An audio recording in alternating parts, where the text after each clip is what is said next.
So, good evening, everyone. I see many of you are still joining us for this insightful discussion we're going to have today on understanding climate action in urban India. For those who don't know me or is joining us for the first time, I'm Akshay and I'm part of the Urban Collective Action Network. And I'm very glad to be moderating and hosting this session, which we are having in partnership with WRI India and C40 Cities. Just a couple of lines about UCAN. As the name says, it's a network of organizations committed to improving urban problem solving through a multi-sectoral systems approach and a commitment to citizen inclusion in the policymaking process. This is our sixth webinar in our series of webinars, which go in depth to build a better understanding of India's urban problems. Today, we'll be speaking to our panelists who are at the forefront of working with government to further climate action. We have Jaya from WRI India and Shruti from C40 Cities. Thank you so much for joining us, Jaya and Shruti. And like I said, I know it's a Friday evening, but it should be a good conversation. I'm really looking forward to it. So before we go into the discussion itself, maybe we can start with a quick round of introductions. So Jaya, would you like to go first? Sure, thanks Akshay, and great to be having this conversation here with all of you. By way of introduction, I'm Jaya Dhindaw. I am the Executive Director of the Sustainable Cities Program at WRI India. I am trained as an urban planner by my background, and I have worked and lived in a bunch of cities within India, also outside of India, working on sort of urban planning, development, economic development, governance, transportation issues. And I've been with WRI India for about 9 years now. And at WRI India, we're looking at, solving sort of these complex, long-standing problems through a systems view, and essentially problems related to congestion, sprawl, inefficiencies in cities, and how do you kind of avoid the lock-ins towards these? And so how do you create things like livable neighborhoods? How do you create climate resilience in cities? How do you create good integrated multi-mobility systems? And then how do you do all of that, leveraging sort of tools like planning, governance, economics, finance, and all of that. So that's kind of our work at WRI India.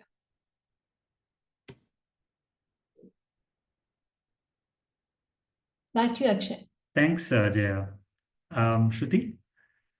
Thank you, Akshay. And again, echoing what Jaya said, lovely to be here and excited to be chatting on this very pertinent topic. I'm Shruti Narayan, and I'm the Managing Director for C40, looking at C40's global regional work across the different regions. And I'm also currently the Regional Director for South and West Asia. I'm an architect by training, and I've been in this sector now for over 2 decades, working in different cities as well. And I've actually been, I would say I'm a technical person because I've worked a lot on energy and the building sector, and also looking at municipal financing at the World Bank before I joined C40. C40 Cities is a global nonprofit that works with cities, for cities, and is also governed by cities. And, we have about 100 cities that are our members, and we really work closely with the city leadership and other, other players like the subnational and national governments and other stakeholders to drive really bold ambition on climate action that is delivered on ground through data-driven, evidence-based climate action plans that lead to high impact action implementation cross-sectorally.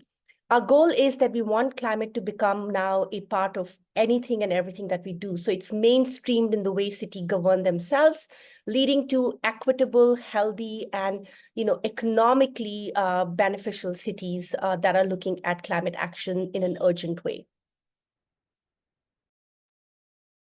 Thank you, Shruti. We'd like to make this webinar an interactive discussion as well. So I request our listeners on sharing with us, how climate change has impacted your everyday life, and in what ways are you adapting and thriving in a sense. You can put your responses in the chat. So just as context setting, with over 60% of India's GDP generated in our cities and urban areas projected to house over 600 million people in the next 5 years, urban centers are both key drivers of economic growth as well as significant contributors to greenhouse gas emissions. According to WRI India, Indian cities are also particularly vulnerable to water stress, prolonged hot or cold days, the heat island effect, flash floods, droughts, and deteriorating air quality. In the past few years, we've all seen and witnessed cities such as Delhi, Raipur, and Bangalore break temperature records in the summer, seen extreme rainfall paralyze cities such as Bombay, Vadodara, and Dehradun. Such events are only going to get more and more common, and it's estimated that between 2036 and 2060, 33 of 57 major urban locations in the country are expected to see increased extreme rainfall and flood risks, while 24 cities may experience decreased rainfall. Additionally, heat waves and warm nights are also becoming more common. Overall, the Global Climate Risk Index from 2021 ranked India as one of the top 10 countries most threatened by climate impacts. While many cities are now prioritizing climate action, the number is still small in comparison to the number of cities India has. And that's the focus of this discussion today. We'll try to dig into this problem a little more. For our listeners, you can use the chat function to put in your questions, and we'll come back to them towards the end. So let's dive into the discussion now. So Shruti, this is your bread and butter in a sense, driving climate action in our cities. But what do you see as the biggest challenge to doing this today in India? Thank you, Akshay. And, obviously it's, the next 5 years for us around the world, and especially in India, are going to be the most crucial years, right? And I think undertaking climate action requires cities to have data-driven, evidence-based climate action plans, because cities really need to understand kind of what is their footprint, right? What is the impact of climate to take action, right? Like, you can't manage what you can't measure. Some of the key barriers to this, or the challenges that cities face, one is, in India, especially, it's the governance, right? As you know, that, for driving climate action, which is cross-sectoral, cross-departmental, and also sometimes going out of what the city's powers are in taking decisions, right? If you look at kind of all the actions that you need to take from a climate perspective, the city's powers to really directly be able to take action is quite limited. That means that cities in India need to engage with subnational and national government. And that takes a lot of effort and time. There are frequent changes. We don't have a sort of a single leader that's leading, like other cities have a mayor. So, I think the urban governance structure does lay challenges in India for cities to take quick and urgent action. The second part, I think, is to be able to really understand the true cost of climate disasters. And I think what happens is, we know that the increasingly climate risks are increasing, right? We've faced so many climate disasters across India, from landslides to really extreme heats, making unlivable conditions, urban floods, etc. The first reaction that the city governments have, and rightly so, is to fix that, right? So the immediate reaction becomes, how do you fix it? And then you are not able to really understand the true cost of climate impacts, right? Because climate impacts also have economic losses that are associated with them in the long term. And I think when you're able to understand that, your cost-benefit analysis of why you need to take climate action becomes very obvious to cities, right? And that becomes a challenge. The third one, which I think is very obvious to maybe all of us here and everyone who's working with Indian cities, is the lack of data, right? Like, you really need to understand what are your, what do you need to do, right? Everybody's talking about climate action, but what does the city need to do, right? And what are the 5 key priority things that they should do right away, right? In the next 2 years, what does it mean to do something in next 5 years? And that requires data, which again is a difficult, issue in Indian cities. And then also the third is the capacity, right? We don't have the kind of capacities that other cities around the world may have, where they have like a dedicated department that's looking at climate change, bringing in the cross departments to take action, to take forward the plans that get developed. So for me, these are the couple of key things. And of course, we all talk about finance, right? But I don't want this to be all about finance, because I think if you can solve some of these internally and address them, you can start the journey towards climate action without needing a lot of finance.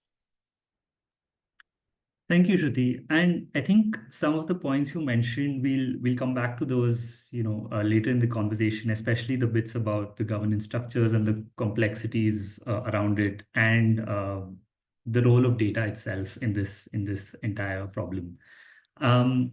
But yeah, coming to you, given that WRI as well as C40, of course, has worked closely with some of the major cities in drafting the climate action plans.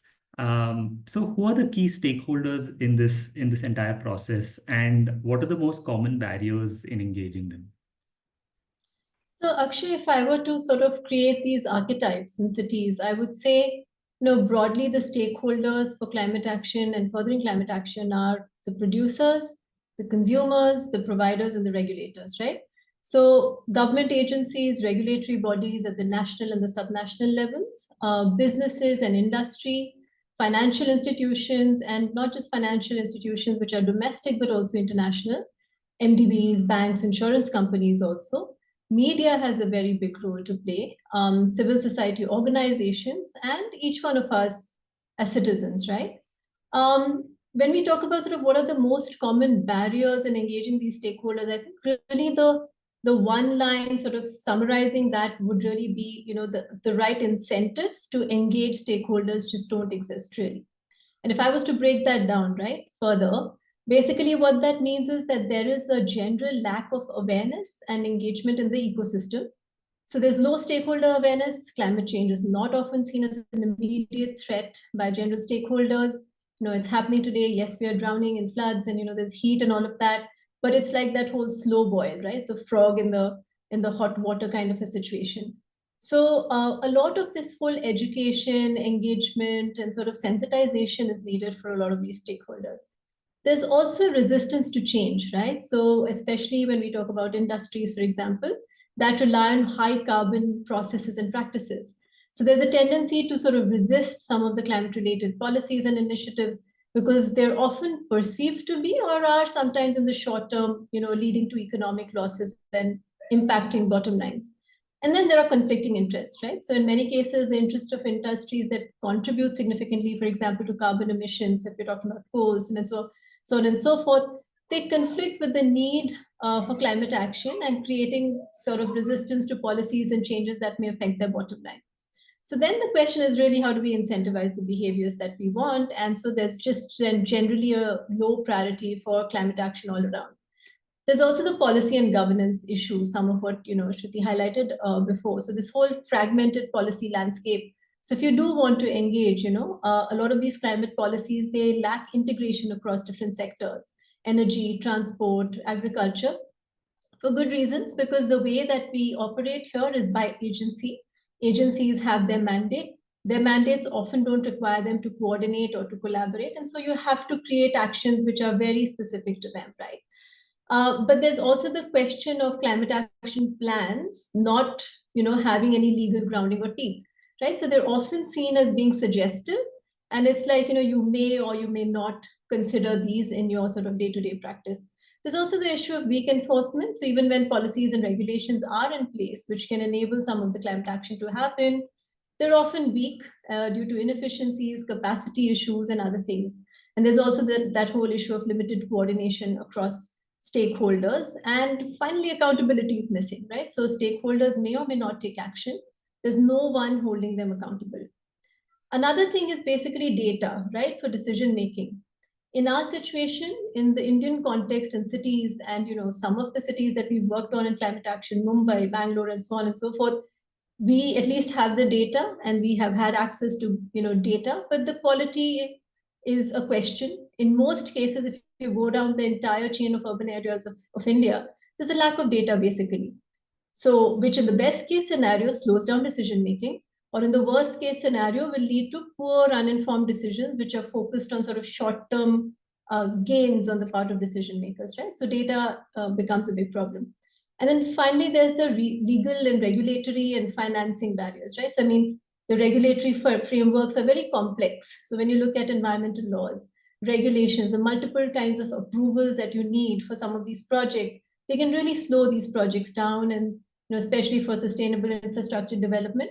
A lot of these projects are time sensitive, they're sensitive to costs and pricing, and that can become a big barrier. And then there's the whole land issue, right? So land use, land rights, and those conflicts which arise. So just acquisition of land, for these projects. So for example, if you're talking about a large renewable energy project, for example, and conservation, or you're talking about sort of climate adaptation initiatives, they often face resistance due to competing sort of, priorities for land, unclear land rights, and so on and so forth.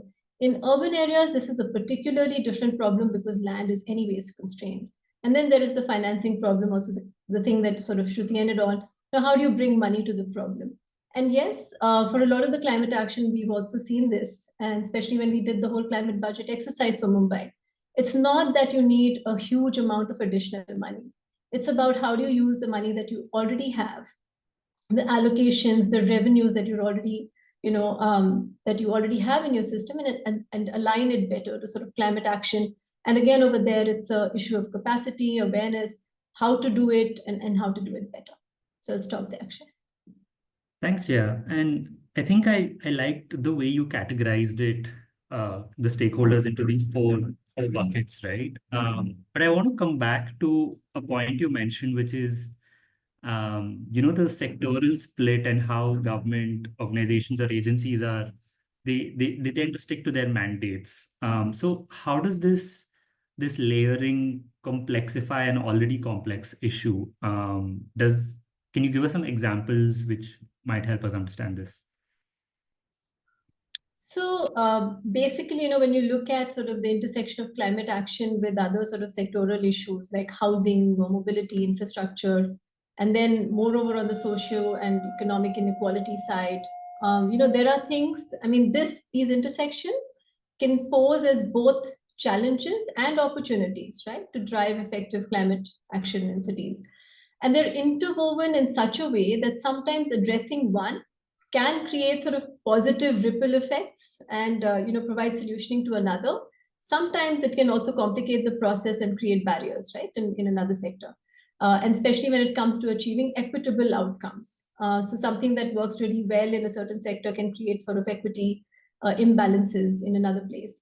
So also the fact that, the institutional structures often for developing and delivering integrated solutions just doesn't exist in our system, right? So if you talk about some of the examples, I would say, if you look at urbanization, and, urbanization is often talked about as this big sort of evil, that we are dealing with, or this unstoppable sort of machinery that is. But, on the one hand, if you take business as usual approach to it, and especially in emerging economies like India, where there's an increase in the demand for energy, infrastructure is, we're trying to grow our infrastructure requirements, transportation, all of that, and is leading to higher carbon emissions, increased waste and greater strain on natural resources.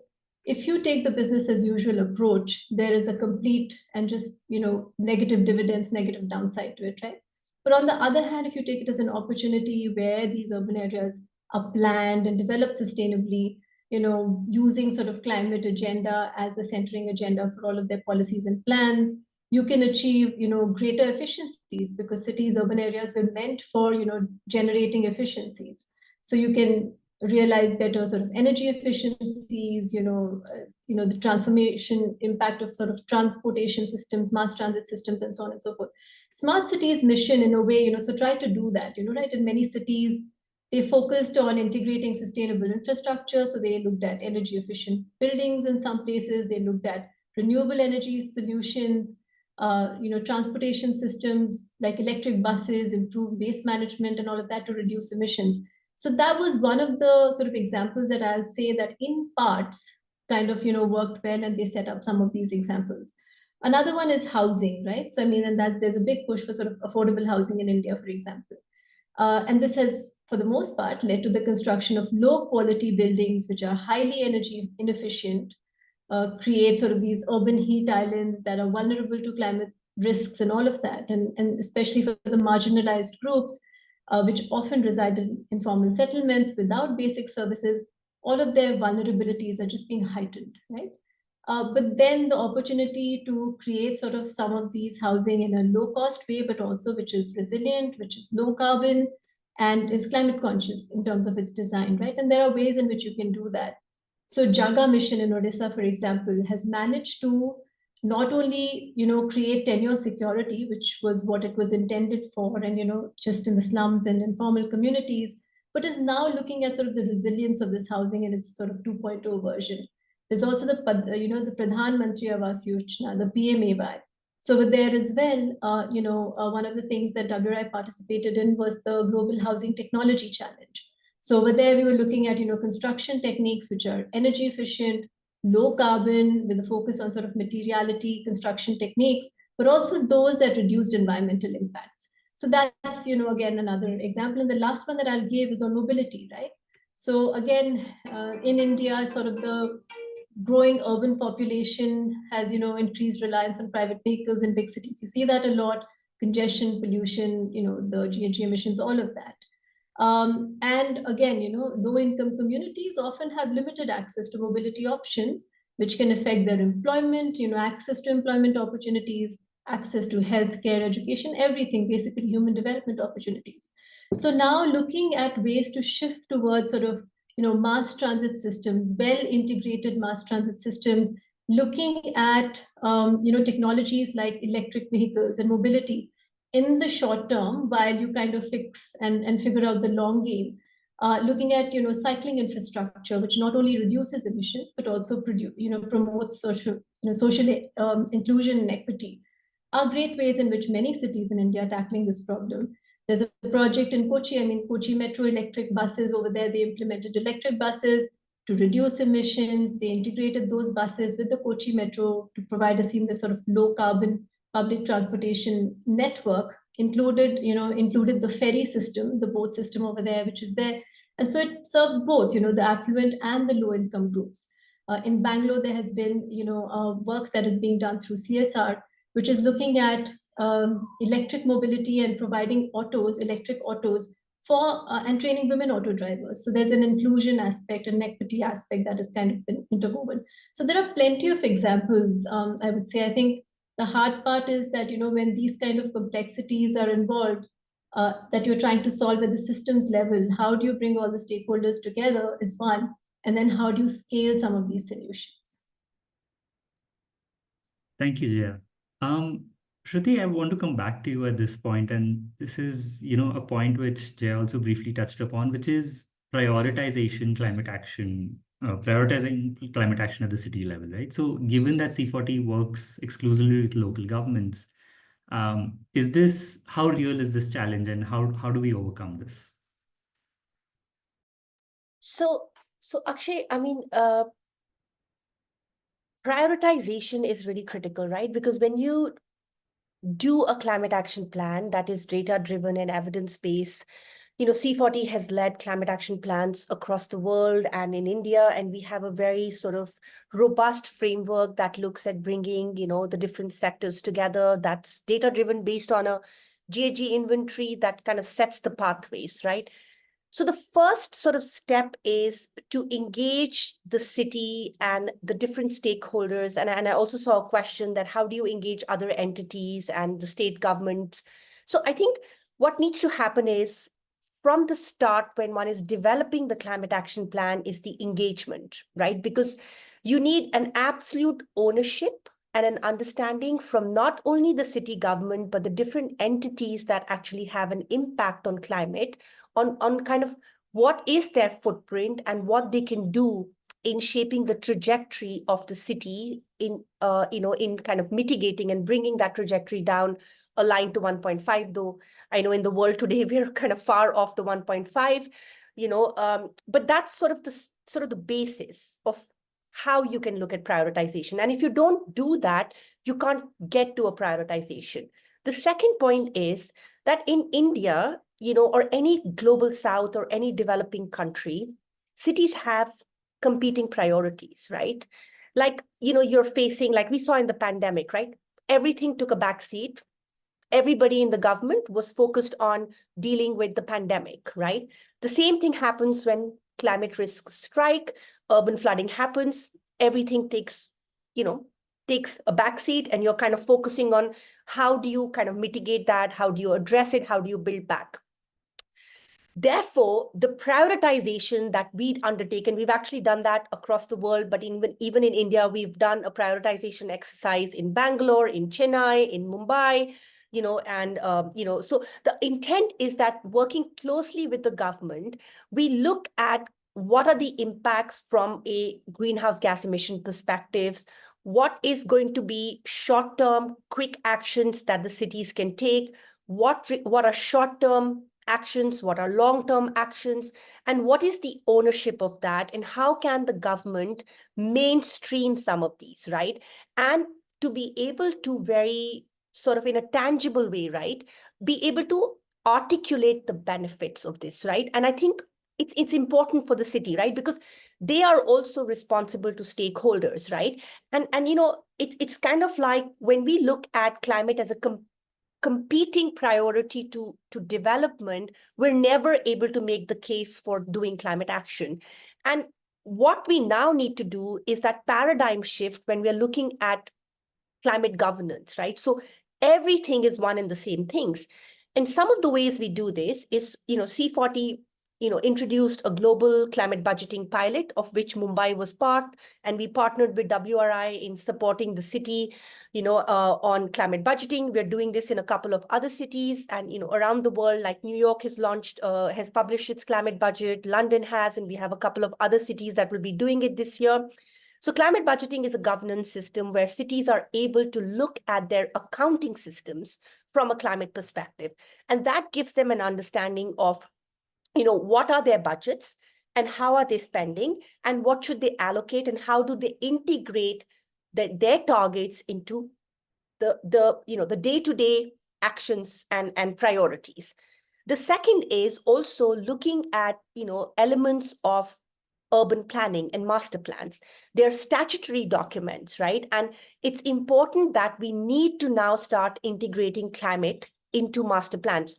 We have a very extensive project with the Chennai Metropolitan Development Authority, where we are looking at the Chennai Climate Action Plan and trying to find integration of that with the master plan, right? Because Global South is, we have growing cities, we have new cities coming up, we have tier 2, tier 3 cities that are pretty large. So this also helps in terms of prioritizing, right? Because what you don't want is to say that you do this, you don't do this. You also want cities to have governance systems where some of these things become mainstreamed, right? And I think the other element of looking at this is how can we bring in the different stakeholders when we are doing the prioritization exercise and be able to allocate responsibilities that go beyond just the government, right? So the role of private sector, we have some very sort of, important projects around the world where we have brought in the businesses to pick up, especially in the energy and the built environment sector, because, a significant buildings even in India are owned by the private sector, right? So how do you kind of bring them in to take on the ownership of delivering the targets that the city has, right? And then the last element is very important, is the sort of the intersectionality, right? Which helps in prioritization. So what are you doing for the vulnerable, and how are you integrating them in your climate actions, and that's in different ways, right? One is like Jaya outlined, what kind of actions are you taking so that the vulnerable population which is going to be the most impacted by the climate risk that the city faces, they are taken well care of, because, a climate risk can set someone back by like 20 years can put someone in poverty. And, we're also increasingly seeing the impact of climate migration, right? We are seeing internal and the movement happening out of the city into the city, which is already increasing the burden on on infrastructure of the city. We have a very exciting pilot in Bangalore where we are working with BBMP on seeing how do you integrate the waste workers in solid waste management, which provides ownership and also helps in prioritization. So what I'm trying to say, Akshay, is that the prioritization exercise that we undertake has different facets, right? It is really looking at the timeline, the impact, the true benefits, and the climate governance, right? And how do you look at the lens of all of this and then helping the city make decisions on what actions they need to take immediately, what can they, hold off on, and what they need to also bring in other participants and stakeholders to sort of partner with them to take actions with. Thanks, Shruti. And I think this is a good segue to the next question, which is also something both of you mentioned earlier, which is the role of data here, right? So whether it's from an accounting perspective or whether it's from the evidence or the cost benefit analysis, which you mentioned, Shruti. So is there a lack of data and information and possibly even awareness? Is that growing? Like, at what stage are we at today? So maybe this is a question for both of you, given your experience. Shruti, go ahead. Okay, I can maybe quick. So Akshay, I mean, obviously data is a problem, right? I think we all know this, like it's an issue. But I actually want to take it from a positive perspective, right? At least, and I would love to also hear Jaya's thoughts on this. Every city that we worked with on the climate action plan, right? We did struggle in getting the data, right?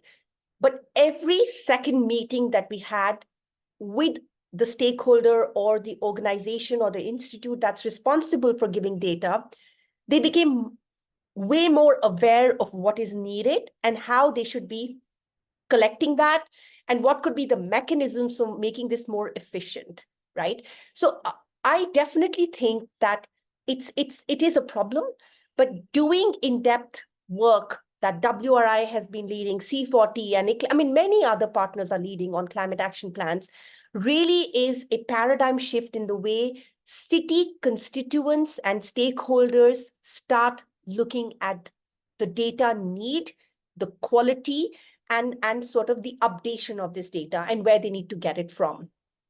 And, we definitely have tools like, I'm sure all our organizations collectively have many, many tools.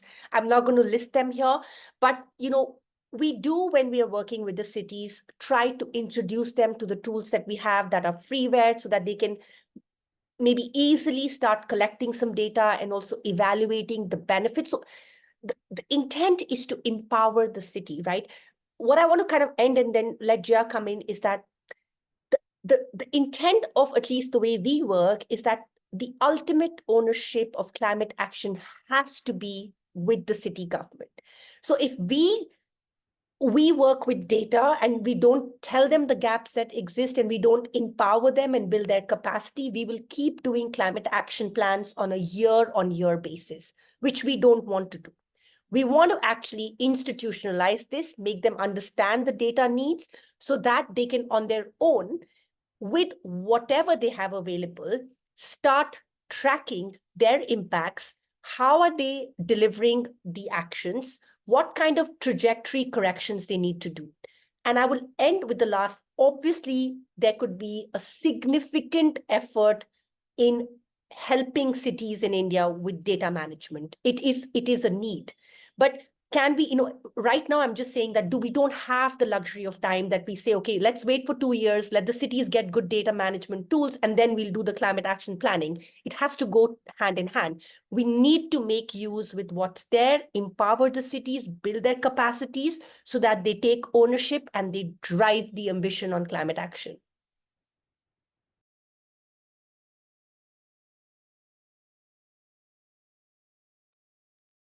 Jaya, would you like to add?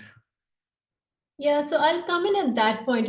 Basically, just to illustrate, where are we using data and, is data good enough? So just to tell you that, during the Bangalore Climate Action Plan,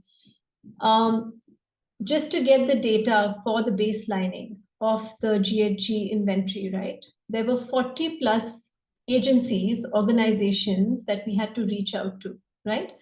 And that is not easy because one is that not only do these agencies don't have, the quality of data, which is at the same consistency, but it also means they're in different formats, right? And so then you have to kind of bring it all together in the same format so you can make sense of it and so on and so forth. The timelines may be off. There are certain agencies which may have collected data right now. If you're sitting in 2024, they may have something from 2024 Jan or June. There are some which haven't done anything since 2019 or 2020, right? So there's all of those discrepancies that you have to deal with as well. I think the one thing is that when you look at sort of developing the climate action plan, the various sort of places where you need it, and the data is really the cornerstone of of developing these plans, because that's how you start to not only develop baselines but also and through climate models, projections, so on and so forth. But you also try to develop alternative scenarios, their development and planning. What would path A versus path B versus path C look like? That's how you start to track emissions. That's how you start to set targets. What is reasonable for Mumbai may or may not be reasonable for Bangalore, may or may not be reasonable for Nashik. And so how do you set targets? So that's where it comes in. And then looking at things like climate vulnerability and adaptation needs. Who in your city is vulnerable where? We just don't sometimes have that knowledge. So intrinsically we may know that there's informal settlements, there are slums, and those kind of things. But there are many areas outside of these two sort of typologies where also vulnerability exists, and how do you map those?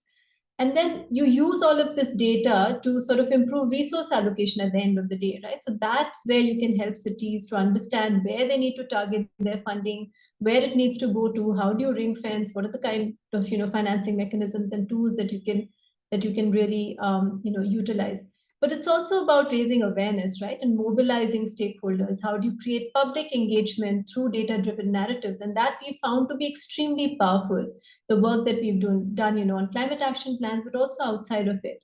So yes, and then finally, and this is something that I think personally, to me, I think this is something that I really find interesting, is how that can be used to facilitate innovation. And some of the technological solutions which are very interesting to deal with some of the issues that we have going on right now, right? So all of this, and then of course there's the monitoring and progress layer and all of that as well. But I think the thing is that one is, how do you manage your data? How do you create a repository, which is a one-stop shop where you don't have to go to 40 agencies to gather data, from different places? And the other is that, how do you kind of create this sort of shared asset, which is not just, which is not just held by city agencies or in the public domain, but it's actually truly in the public domain, so that researchers, other stakeholders who want to use it, want to do something with it, can actually use it and do something with it. And I think the downside of not having that is basically just this inability to measure and track progress, poor decision making, gaps in knowledge, just this whole increased uncertainty, where a lot of cities and towns, and this is to the point that I think somebody, Sharata Priya, in the question box was making about, what about tier 2 and tier 3 cities, and are there climate action plans there? Yes, but data is a big question there. So unless you have a certain quality of data, you will not be able to tackle, climate action in those kind of cities. And so that's where it becomes very important, because otherwise you're just living in this whole atmosphere of uncertainty. And then there's also limited public awareness, and therefore that whole stakeholder engagement question, which you started with, Akshay, is that drops because the incentives are not clear.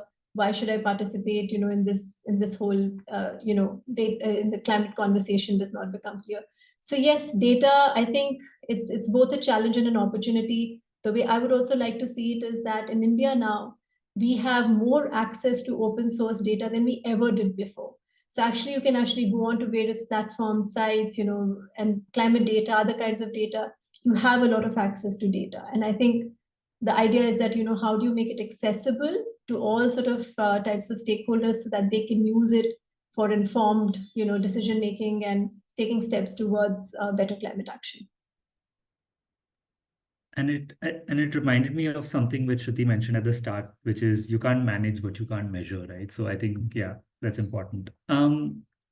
So Alok also has a question on, the role of the state and district action plan for climate change here. And we also spoke a little bit about the complex governance structures. So given all of these, the way our governance system is, our cities not having sufficient power, financial resources, and so on, how does this play out? What are the real challenges here, Jaya?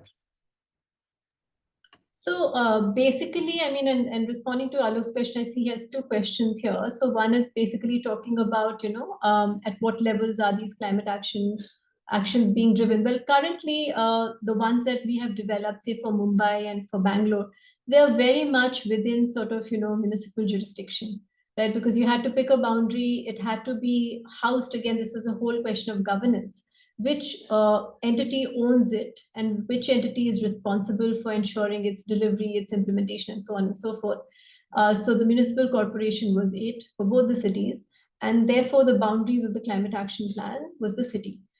There are district level climate action plans, there are state level climate action plans. These are the ones which are sort of speaking about the NDCs. They're talking about how each state is going to contribute. Some of these cities like Bangalore, which is a primate city in Karnataka, right? Mumbai, which is again a big city in Maharashtra. So their emissions profile is going to be quite significantly higher than sort of other urban areas in the state. And so that's how some of these climate action plans are being driven. Largely, the responsibility for delivery rests with the municipal, body.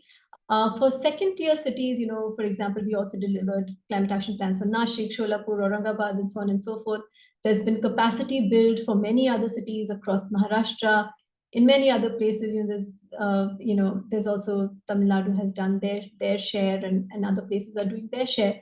And I think over there, the whole thing is that, the role of the state becomes very important when it comes to sort of sharing of resources. So if you're talking about things like, landfills, do smaller cities, for example, each need their own landfills, or can that be a shared resource? What are the kind of, sharing of resources that can happen across these smaller tier of cities, these smaller urban areas? That's where the state sort of, and their kind of framing and their sort of intervention becomes very important.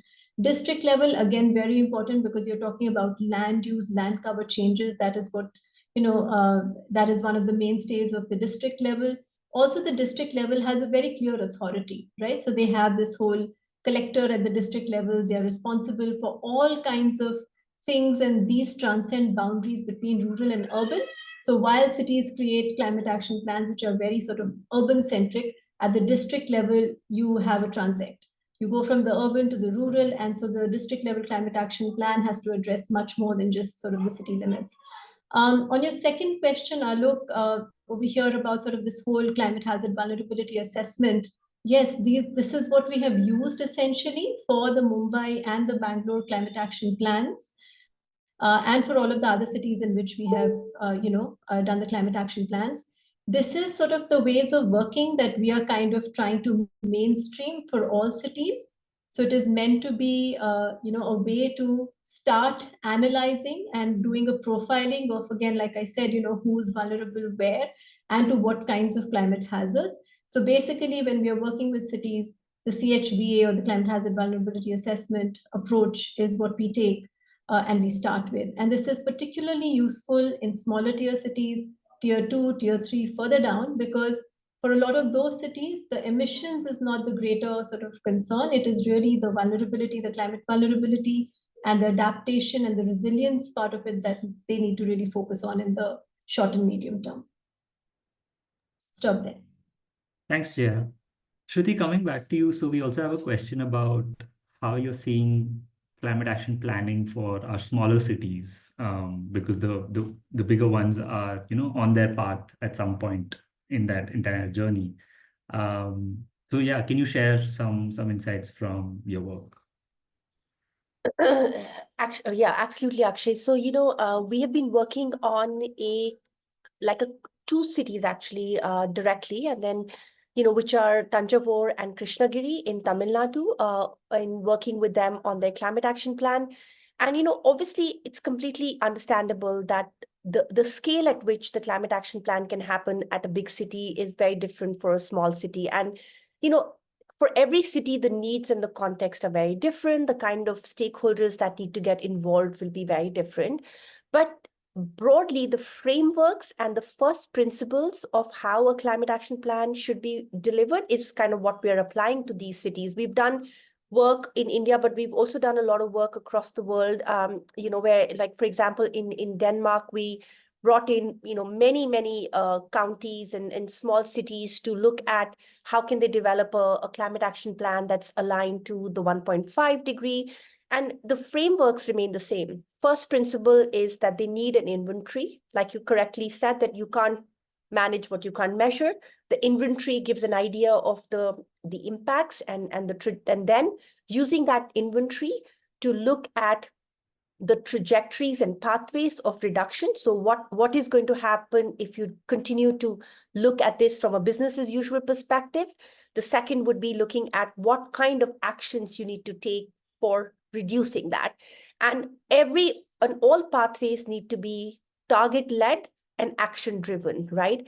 And they need to be supported from a adaptation perspective as well. And, we, just like WRI, we have a climate change risk assessment tool that we use for all our CAPs, where we do an assessment of, the city's risks, and then we use mapping to understand how those risks translate into geographically across the city, where we are able to kind of then overlay on mapping to see the vulnerabilities and map out all of that.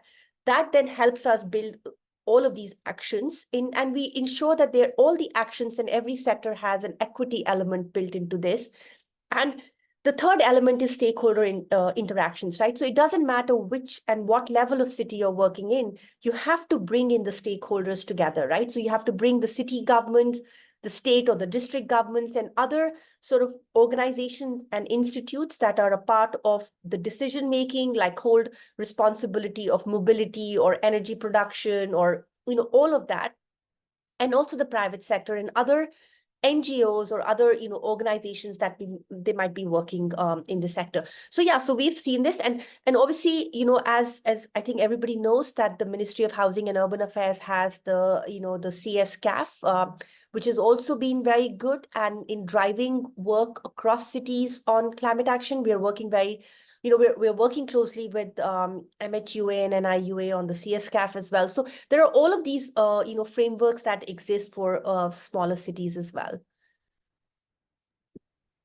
Thanks, Shruti.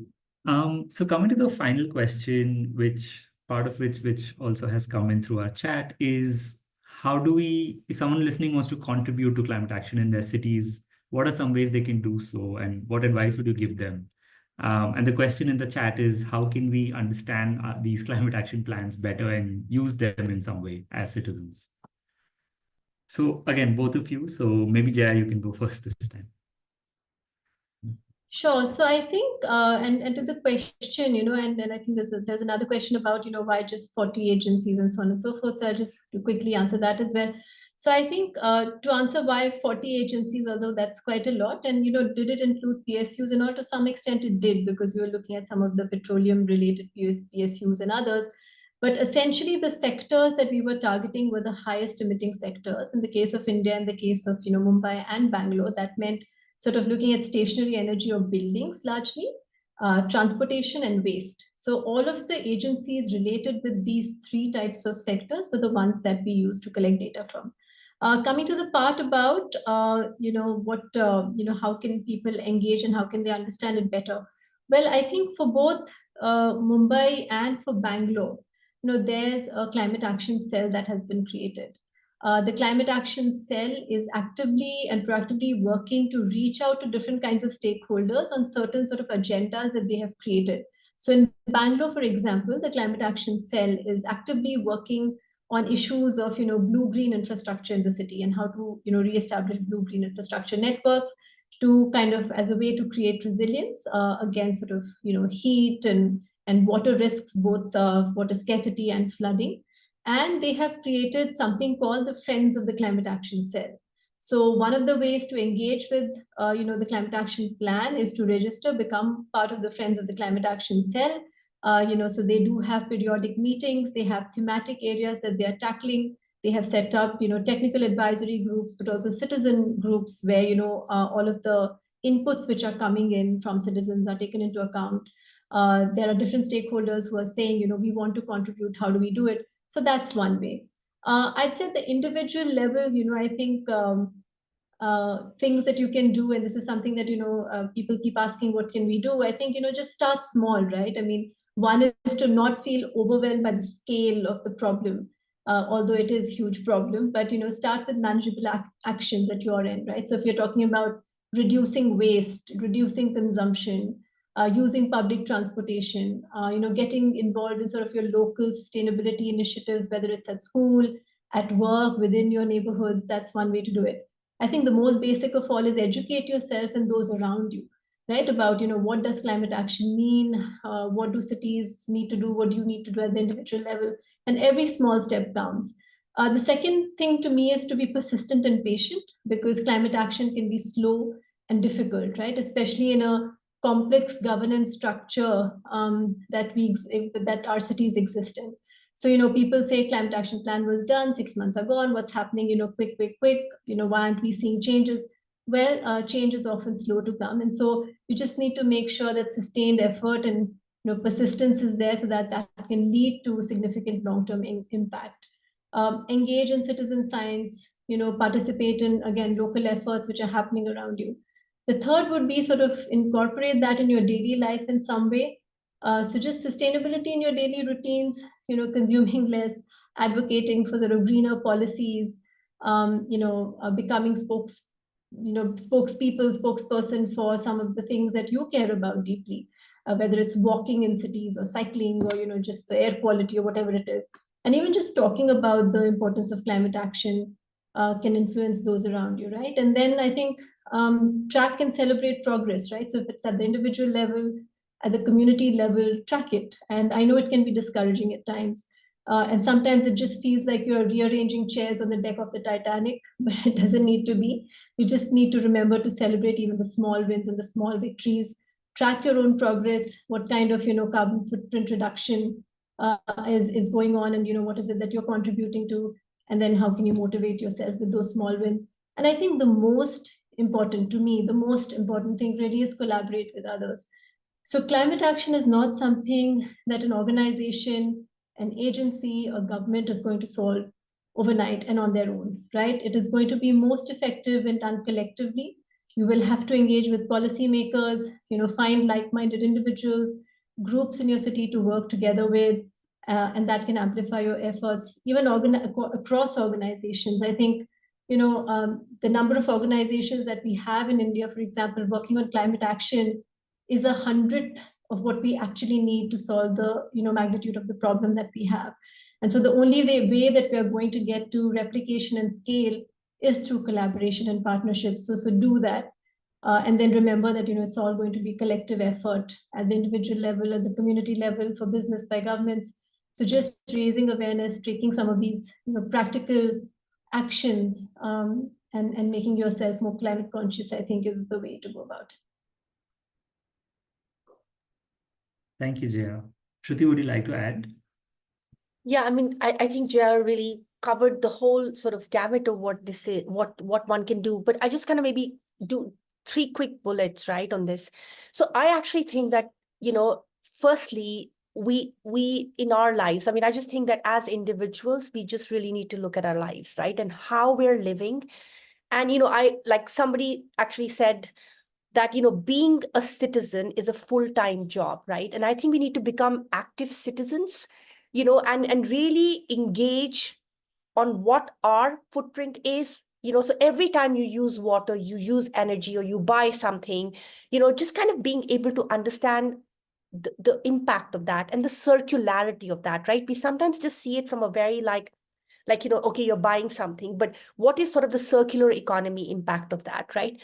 And also the second part of this is engaging with MLAs, right? We do have MLAs that, I mean, we need to question them. We need to engage. They have the money, right, to make decisions, to participate at the ward level, at the neighborhood level.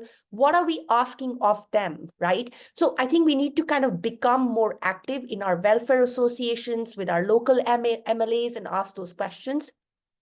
The third one is, obviously, working with the government. Now, sometimes that can seem really difficult because, how do you, sitting in your home, work with the government, but finding opportunities of engagement, right? As an entrepreneur, as, like whatever, like as a leader, as a part of a school, kind of what are you contributing in your network and are really able to sort of make the dent on climate, right? And the last one that I want to say is that in the gloom and doom of where we are, right, and the urgency and emergency of what we need to do, sometimes all of this can sound very daunting, right? And it almost seems like, what will my, cycle ride of 5 kilometers a day do, right? I mean, but I think it does make a difference, right? We each can make a difference, and we just really, really need to be positive. And I really liked what Jess said, right? Like the fact of celebrating these small victories and talking more about them, because we need the discourse to become positive on individual action, because that is what is going to trigger and, kind of create that larger change as a chain reaction, Thank you. And I know we're almost at time, so maybe one last question, which is, what are the possibilities of this, climate action becoming part of the political agenda, given that a lot of our cities, have delayed elections at the local level? Actually, I'm going to go first because I'm sorry, Jaya, I just have to jump off into Yes, it. absolutely. So Akshay, for us, I mean, we have already seen this becoming a political agenda, right? I mean, across the world, I mean, I can say that this is already a political agenda. We saw Mayor Sadiq Khan, who was the mayor of London, who led a very successful re-election campaign on the back of the ultra low emission zone that he created in London, which was a very difficult project, but he was able to really justify on the impacts of it from an air pollution, job creation perspective, right? Now, coming to India, I know that we're not London, but we have already seen, right, people talking about, agendas that are connected to climate. I think for India, it's very important that these can't happen in isolation, because we're still a developing economy and people still question job creation, development, health, education. And if we look at climate as a separate issue, we will never be able to mainstream it in the political agenda. So I think talking about how we can create green jobs, how can we give better health if we, create zero emission areas or move to electric vehicles. And I think that kind of an integration is definitely coming in, but and it will, because we're seeing what's happening in the world today. And I'm sorry, I'm really going to, sorry, I'm apologies, but I need to jump off for a call. Absolutely. Thank you so much, Shruti, for Thank you. joining. Bye. Jaya, would you like to add anything on that one final question before we close? Yes, just very quickly, what I'll say is that, India has a huge sort of development agenda, right? So there's a huge push on sort of infrastructure development. And I think it is an amazing opportunity for this whole climate resilience and, climate mitigation narrative to be folded into that. And that's where we need it. I think for some of our targets, we've kind of met some of our targets already. India has set up pretty ambitious targets. We've said also 2070 net zero, although that seems really far.